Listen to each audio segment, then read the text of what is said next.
When someone does something that really touches you at a deep level, that really disrupts what you really truly believe as a core belief about how people should behave towards each other, when that's disrupted, it can be really hard to remain indifferent, right? Welcome to the Yoga Lens podcast with Moni and Emily from Vim Yoga Academy. Here we explore life through a yogic lens, from teaching and philosophy to everyday life, mindsets, and all the messiness in between.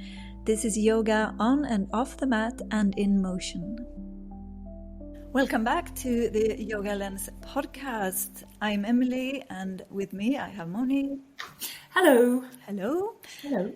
Today we have made the decision to discuss how yoga is not just something that we do on the mat, and we reckon that this will be one of many episodes where we talk about this subject, how we can bring the yoga practice off the mat.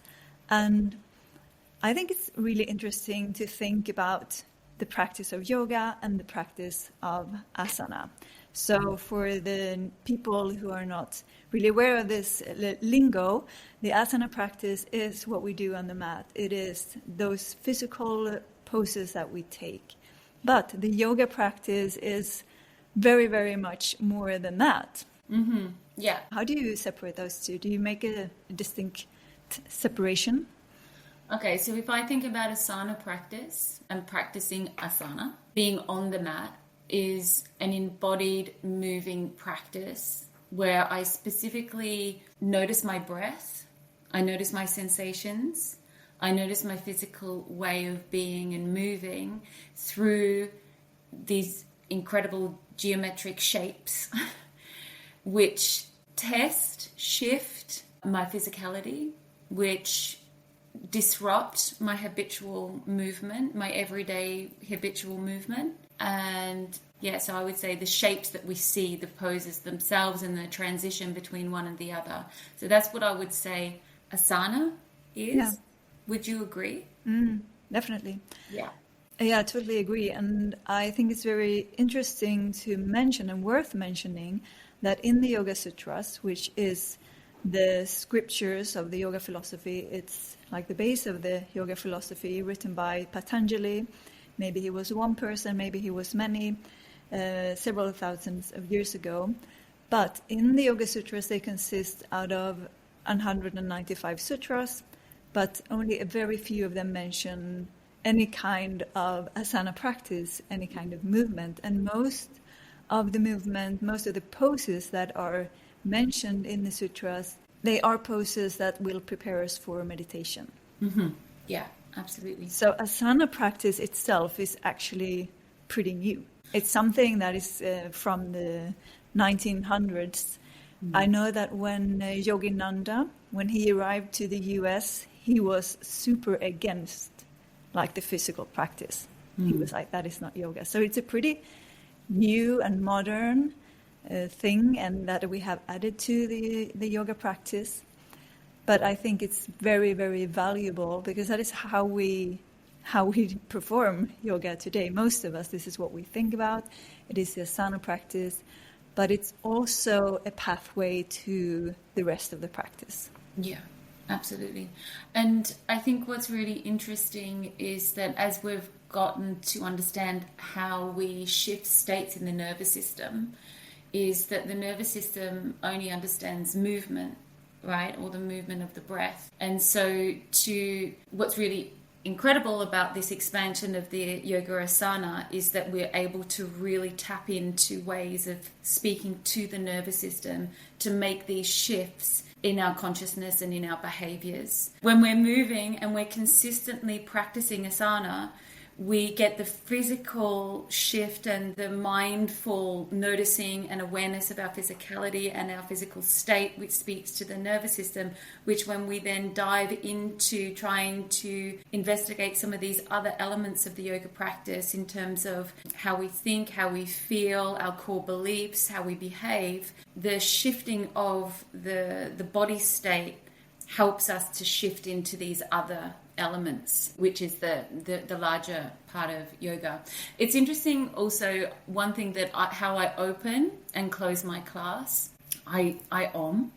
I always do 3 ohms at the beginning of a class, and we bow in to acknowledge the roots of the practice and acknowledge that we're entering into a practicing space, not just an exercise space, for example. But I always start with, and we now begin the moving yoga practice. So I always end my class with bow in to end the moving practice. And I really speak to my students about the fact that we've just done the moving practice of yoga, and that the rest of their day they can be practicing yoga in terms of what's come up in the class, contemplation, awareness of breath, looking at how they're during their behaviors, how they're into relating to people, all those things. So yeah, just really clearly defining that it's not just the moving practice. Yeah, I agree. I don't start with ohms. I always end with an ohm, or I like the rolling ohms or a sea of ohms. However, I always have some sort of a Dharma talk in the beginning, and I bring some sort of a theme to class that is connected to yoga philosophy and that in some way helps them to integrate this into their modern life. And this brings me into my thoughts today, that the things that I wanted to bring to this conversation is about how we integrate and how we are in space with others, and how that relates to the yoga philosophy and the Yoga Sutras. This thought came to me, or it's come to me so many times, and I think about it a lot, how we are with others and the awareness that we bring into a space. And one of the examples for me is when I'm at a train station or I'm at the train platform, and the train arrives, the doors open, and you have these people who are getting off. That's like the primary thing here. People, they first need to get off in order for the other people to get on. However, you have people just standing straight in front of the door, and they don't even notice that they are in the middle of the way for everybody who's trying to get off. And it's always so fascinating to me how you could be so unaware of the space that you're in, and so much in your own head that you don't see to kind of do good for others. So when you become aware, it becomes just such a natural thing to make it easy for the people around you. So what I find really fascinating about what you're saying about awareness is that on the yoga mat, that's what we practice, right? We practice being aware in the present moment. And I think it's a particular kind of awareness. It's not just kind of going into yourself and being swallowed up, so you become more and more of yourself. It's about being aware of everything that's going on in the room, the sensations, your sensations. So it's not just about coming in and being all about interoception, but really have proprioception about how you are, where you are in space, and what's around you in space. And so as a teacher, I'm always asking my students not just to focus on their own sensations and their own breath and where they are on their own mat, but when they, for example, from a downward dog and they transition into warrior 2, where are they in space and who is around them, and how are they sharing their energy to lift up the space, right? So then this idea of practicing on the mat, that awareness, what I'm hearing from you is then could then come to that point when you're standing at the train station. I like how you frame it. It's very interesting, but because I do pretty much the opposite. Oh, great. I always encourage people to just go into their own space, and that's also why I prefer practicing on my own. And I see that most students are not in a place where they can take in other people's presence without being affected in some way, how they sort of start to compare themselves with a person, or think about, oh, I like her leggings, because I mainly encourage them to draw within and really be in their own bubble. However, for me, it's more about, in order to be somewhere or something for someone else, you first have to be it for you. Right. If you understand what I mean. So when I, on the mat, create the awareness of myself, and this is what I try to provide to the students as well, that when they become aware of themselves, to a certain point, that's also when they can become aware of others. And that is the transition that I want to provide, because that will make them a little bit more present in life and hopefully bring some joy and make them better versions of themselves. Yeah, I think that's really interesting. And so two things, kind of talking about the same thing, because this ability to dive inwards and go into your own internal sensations and your own breath and your own movement and becoming very aware of what's happening within your own universe and your own world. At some points you are coming out, and so it's acknowledging that there is this ability to shift in and out. And so how you teach is it's the same thing. We're just bringing up in different ways, I think. But what I think is really interesting is that when people are on the mat, they do become aware of themselves and their own thoughts and their own behaviors on the mat. If they do pop up into Warrior 2 and they start comparing themselves and thinking about the person's leggings on the next mat, this becomes their self-study. Oh, that's my behavior. That's how I'm choosing to relate to other people. And that can become something that they can take off the mat as a self-study as to why they feel that comparison is necessary. What's in their own practice stopping them from this comparison and seeing that there's an interrelationship there that doesn't need to be based on comparison. Does that make sense? Yeah, I agree. Because in the relation to the situation where how you are with other people, which I find very interesting, is the Yoga Sutra 1.33. And I'm going to read just how it is in, not in Sanskrit. That's going to be a little bit too much of a challenge for me, but in English. So this is how it reads. By cultivating attitudes of friendliness towards the happy, compassion for the unhappy, delight in the virtuous, and disregard toward the wicked, the mind stuff retains its undisturbed calmness. And just to refer back to the first Yoga Sutras, Yoga Chitti Vritti Nirodha, that yoga is stilling the fluctuations of the mind. So just that last part with the mind stuff, I love how they call it the mind stuff. The mind stuff retains its undisturbed calmness. That is like the purpose of the yoga. So this is what we want to do. And I love how this is then Patanjali.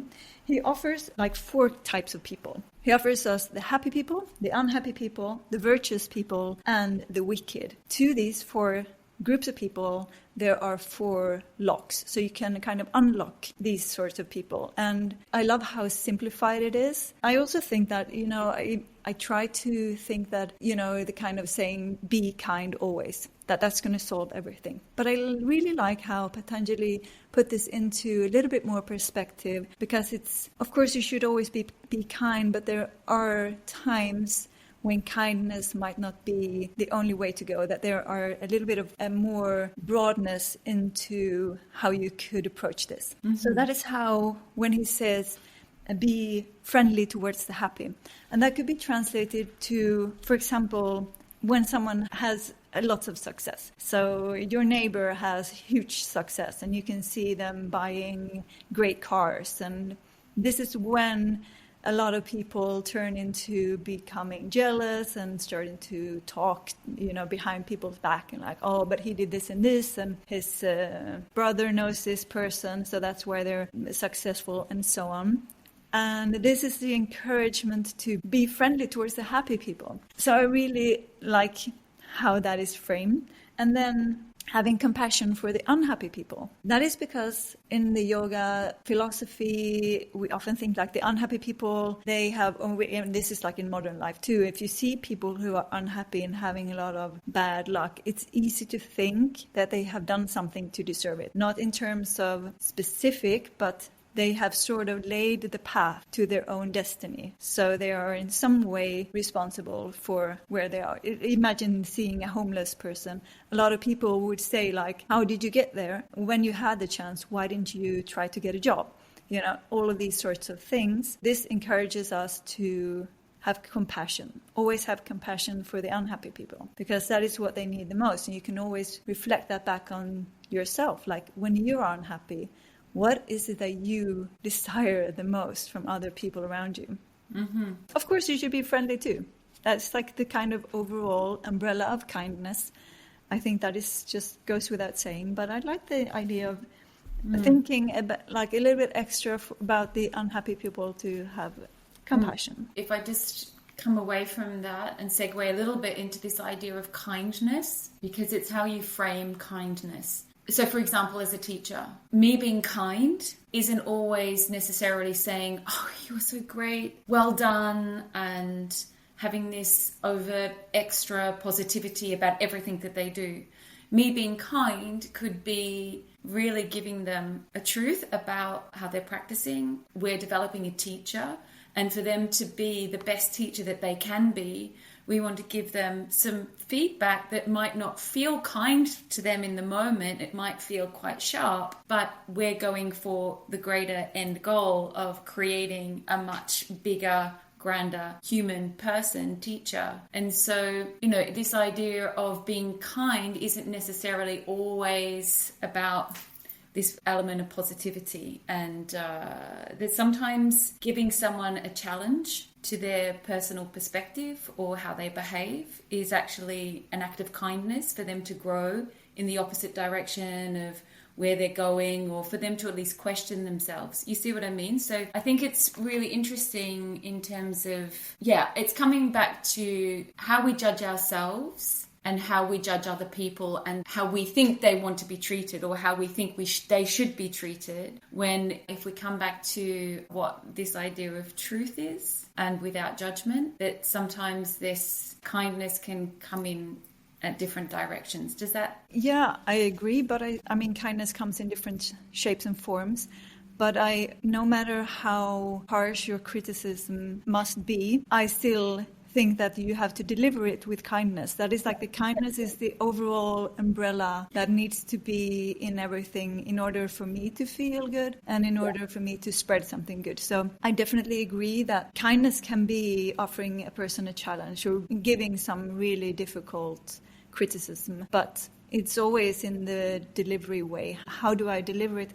And can I deliver it with kindness? So for me, it's so pure. There are no real gradients to the kindness, if you understand what I mean. It's pretty much black or white.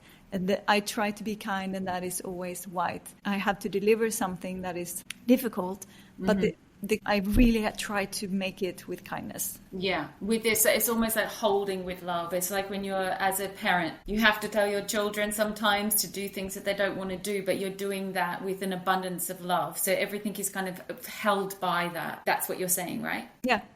So I'm going to return to the Sutra 1.33, and we spoke about how to interact with happy people and unhappy people. And now the third one is, like, have joy for and take delight in the virtuous people. And I think the virtuous people, sometimes we think about that is like the righteous people. It's a bit of a fussy. You hardly use that today, like have virtue. It's very pompous somehow.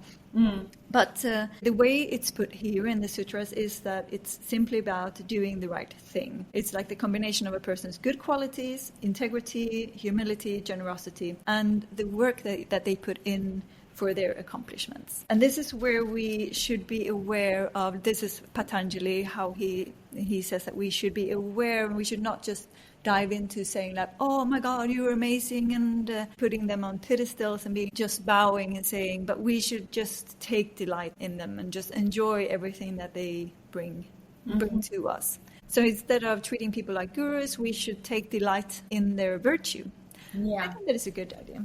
I think it's a great idea, and I think it's really interesting, especially in this yoga context, in terms of how we practice and how we choose teachers and how we are as teachers to students. But let's look at the student to the teacher in terms of this idea of virtue, and the guru is that as a student, not to necessarily feel that you have to place your teacher on a pedestal or on a platform, and that they've got this ultra omnipresence or omni-teaching or something more enlightened than you. Very good point, because in the yoga sphere, we tend to put people on pedestals, Right. even your local yoga teachers. I think it's very good to be reminded to just take delight in them. If they Right. are amazing, if they give you amazing classes, and if they make you feel great, and if they make you bring your yoga off the mat and change your life, take delight in that. But don't put the person on a pedestal. Just Yeah. be delighted with what they offer Yeah. and what they give. Yeah, because this could be a block in terms of taking yoga off the mat, right? Because if you think that you always need that person there in order for your growth, then that could be a block to be your own teacher and your own self-study. And so to share in delight and to have full acknowledgement of everything that they share and they give and they offer, and then come back into how that helps you in terms of your own growth and how you can use that off the mat and grow without their presence. If we place the guru there, potentially there's the possibility of saying, I can't do my yoga work, or I can't do yoga, or I can't practice without them being present or without their guidance. And so it's kind of trying to take that out of the equation. What do you think? Definitely agree. And also, it might make you feel that you could never reach that level. Right. Or you could never be as good as them, as virtuous, or as amazing, as an amazing practice, or be as knowledgeable in the yoga philosophy. When you put them on a pedestal, it also creates a distance between you and them that might be hard to overgap. But instead, just keep them at the same level and enjoy what they offer, but know that you are no different. That you have the same possibilities, and you don't have to become them, but you can enjoy what they offer you. Right. So the last one is exercise restraint or indifference towards the wicked. And when we speak about the wicked in this context, we can think about people who do not share our beliefs and our values and might express opinions and do things that we are completely against. I mean, there are people in the world, I'm not going to mention any names to not make this too controversial, but maybe we can all think about people in the world at power positions right now where I do not really share their opinions or how they behave and so on. Instead, this sutra asks us to, instead of getting upset and taking their negative energy and bringing it into our sphere, to meet this with indifference and restraint. Just do not allow it to enter your system. This it's implying that often when you allow it in, it's gonna cause and create further conflict. And that is one of for me personally, one of the hardest things, and I'm really dealing with this on a very personal level at the moment. I won't go too much into my situation, but I'm going through a divorce, and there's certain values and behaviors that myself and my ex-husband are in conflict with each other. And to remain indifferent, and I'm sure we can all relate to this, when someone does something that really touches you at a deep level, that really disrupts what you really truly believe as a core belief about how people should behave towards each other, when that's disrupted, it can be really hard to remain indifferent, right? And this is where the practice of yoga has really, really helped me actually just dive into the breath, or dive back onto the mat and really try and process that, even after I've exploded. To know that, okay, and to apply that to yourself as well. So even there's other people who behave like this, but then to then reflect on, okay, so I've then mirrored their behavior by acting out, and then to have compassion and indifference to yourself, or to then nurture and self-study in order to come back to that equilibrium about yourself, to then come back into the situation, hopefully with less emotion or reactivity. Yeah, that's such a valuable point. And also worth mentioning that this doesn't mean that you should just stand anything. Right. That you should just be like indifferent to anything that is put upon you. And also, if there are other people involved, like in your case, it might be you have children involved and they are going to get affected by situations and things happening, then you cannot just be indifferent to that. However, it's always worth taking the check. Is this important enough to make a deal out of it? Or can I just leave this and let it pass? Right. So just being aware and knowing to make that check with yourself and feel like, is it important to me to take the fight and fight for this? Or can I just leave it and be indifferent? And then kind of really taking the stand of indifference and being like, not just on the outside, but also on the inside, because it's so important to let that go. Yeah. And not just pretend that you are indifferent, but on the inside, you're still like raging. And so you have to make a very conscious decision to just, I'm not entering into this energy. I'm not entering into this. I'm leaving it, letting it go. Mm-hmm.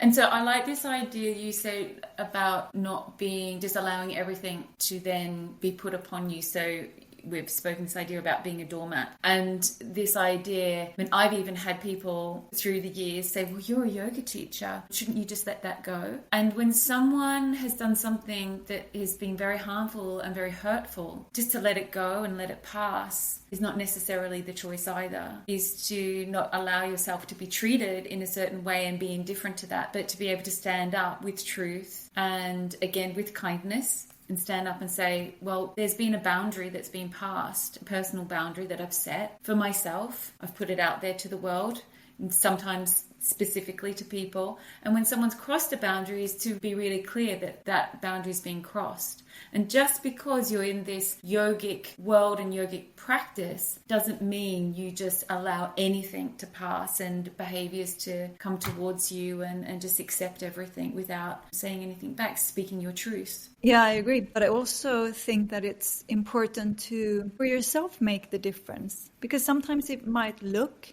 like you are a doormat, but you're not. I always preach this saying, I don't even know if it is a saying, but I actually kind of taught my father-in-law this, to think like this, because he had a lot of conflict with his siblings. And I said to him, like, but you have to be the better man. You are never allowed to get back at them.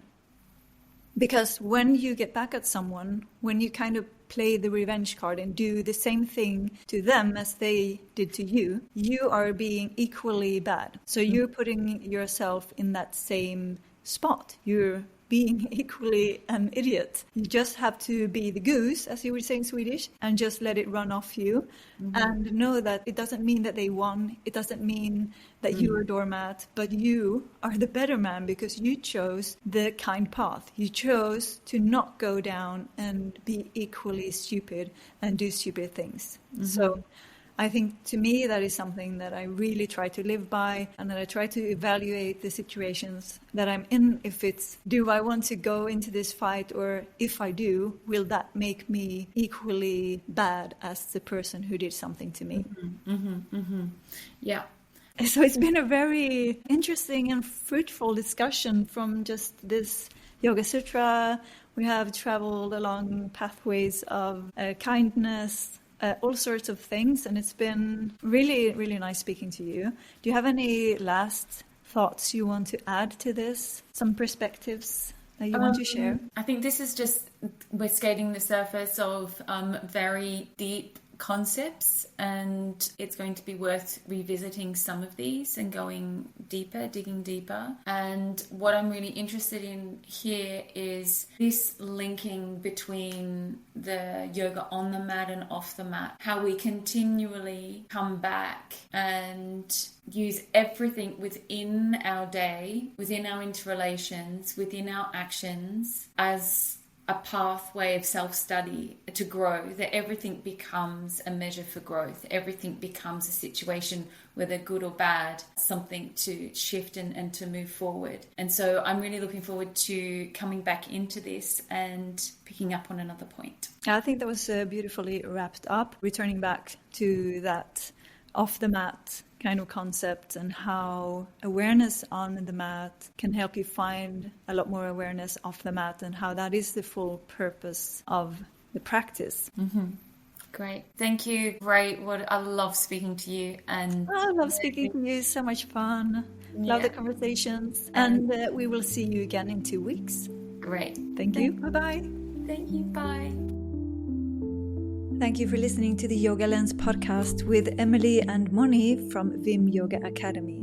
If you've been thinking about becoming a yoga teacher or you just want to deepen your practice in a powerful way, our next 200-hour yoga teacher training starts January 5th. It is mostly online, so you can go at your own pace, and then we meet for one transformative week in Mallorca the last week of March. If that sounds like your kind of journey, head over to vimyogaacademy.com to learn more. We'd so love to have you with us, and don't forget to book your personal meeting so that we can offer you the best price on this training.